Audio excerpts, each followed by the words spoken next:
Tai mano ne čia GPT asistentas pajungs kabelį, nes to kol kas neišmoko čia GPT asistentas. Tai kai man tas mūsų edukacijos koordinatorius prašo manęs padaryti edukaciją, tai žinau, kad jinai turi būti arba apie DAI, arba su DAI. Tai šiandien gal šiek tiek apie DAI. Aha, viskas veikia, ačiū labai labai. Tai prieš keletą dienų gavau mūsų vienai nario klausimą per čatą. Gal žinai Lenkijoje elektrikų Gdanske? Kadangi aš esu Lenkas ir vienai Lenkijoje irgi buvau, kadangi ten draugų tokių iš vienai nesusiradau, tai galvoju, reikia užklausti GPT. Nes aš kasdien mokausi savęs paklausti, ar DAI gali man padėti tame problemoje užduotyje. Ir čia tuo metu kaip tik vairavau prie jūros, tai kai sustojau, labai greitai parašiau tą užklausą, gavau porą kontaktų. Wow, geras jausmas, to jausmo tikrai linkiu ir jums. Bet perspėjau, kartais čia GPT ir kitas įrankis tingi ieškoti informacijos internete, reikia pasinaudoti tą motyvacinę frazę. Aš tavim tikiu, pabandyk dar kartą. Ir matematiškai suveikia kitoks algoritmas ir jisai grįžo su atsakymu, tai to nepamirškit. O šiandien parodysiu dar porą tokiais scenarijais, kaip galima pasinaudoti. Tai kita situacija kasdienybėje, kai nežinot, kokį įrankį pasirinkti jūsų užduočiai. Tai vat ypač ruošiantis vienai 10 minučių prezentacijai, tenka ruošti prezentacijas. Tai jeigu norite pasinaudoti populiariausių šiuo metu įrankių, tai galim parašyti tokį užklausą. Šiuo metu neveikia gerai. O, suveikia. Esi DAI įrankių ekspertas, pateik šiuo metu populiariausių top 5 DAI įrankių sąrašą skirtų prezentacijų rašymui arba kitai problemai, kitam iššūkiui.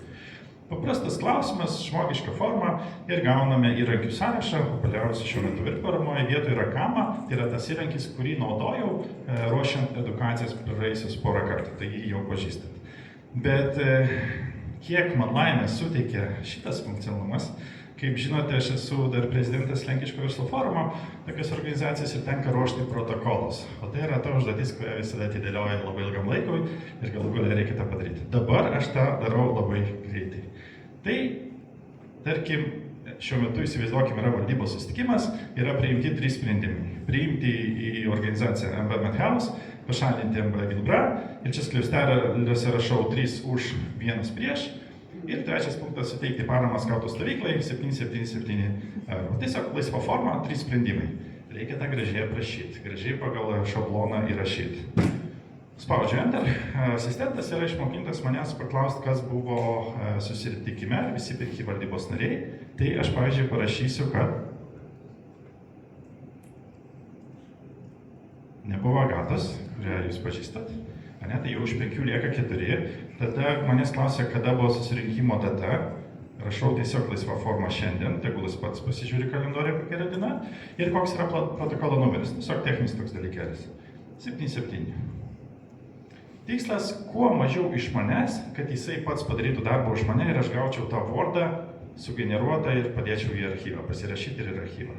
Tai va, jis gražiai aprašo pagal struktūrą protokolo tvarkingą formą mūsų sprendimus ir vat, kur įdomu buvo, kur ne visi balsavo už dėl balsavime, tai ir apskaičiuoja procentus. Smulkus dalykai, bet žinokit, jausmas žiauriai geras. Ir sako, jeigu gerai, tai tada aš rašau pabaigtą ir jisai man turi paruošti. Tai kas dirba su pasikartojančiais dokumentais, nebūtinai su protokolais, tai skirkite tam dėmesio.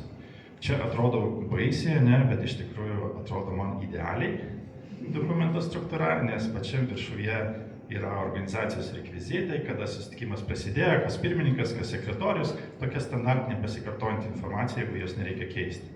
Ir apačioje dar pasirašyti. Tai aš patikrinu, kai viskas ok, prašau, tada sugeneruok docx. Šiaip galėčiau iš čia jau tiesiog nukopijuoti ir į doką įdėti, bet gal jis pats už mane tą padirbo, aš išgersiu kavos. Tai va, akimirkas gerti kavą ir žiūrėti į dirbtinį intelektą, žiūrėjau geras jausmas, kaip nekartą kartoju, tikrai to jums linkiu. Ir sako, galite atsisiųsti. Pasižiūrim. Šiaip perspėjau su dokumentų generavimu, tikrai dar nėra tobulį įrankiai, bet vis tobulė. Tai dar neseniai, dar nelabai man patiko dokumento struktūra, dabar jau visai gera. Jau atsiunta gerai, einam tada atsidaryti. Paprastuoju būdu, tiesiog jums parodyti, kad tas veikia. Ir sakau, linkiu jums to jausmo.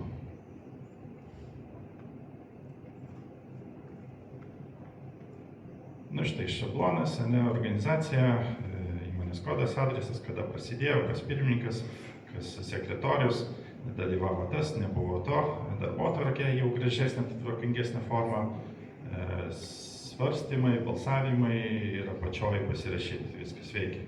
Ir pabaigai dar pusę minutės, čia užvakar buvau prie jūros ir buvo tokia ne visai patraukli, ne visai šilčiausia metų diena, bet man žiauriai patiko šitas kadras ir aš jį surišau su ChatGPT. Ta nerami jūra, labai šalta diena, kai aplink žmonės sako, ChatGPT nėra ten kokybės, haliucinuoja, tikrai tame yra tiesos. Bet kai mes žinome savo poreikius, kad tik rodžiau su protokolu, tai žinokit, kiekvienas atranda jame vertės. Pavyzdžiui, tas kajakininkas, arba šita banglentininkė, arba šitas skaituotojas, arba tas gintaro ieškotojas. Tai aš jums linkiu pagauti savo aktualią bangą ir mėgautis plaukiant per šią dirbtinį intelektą jūrą.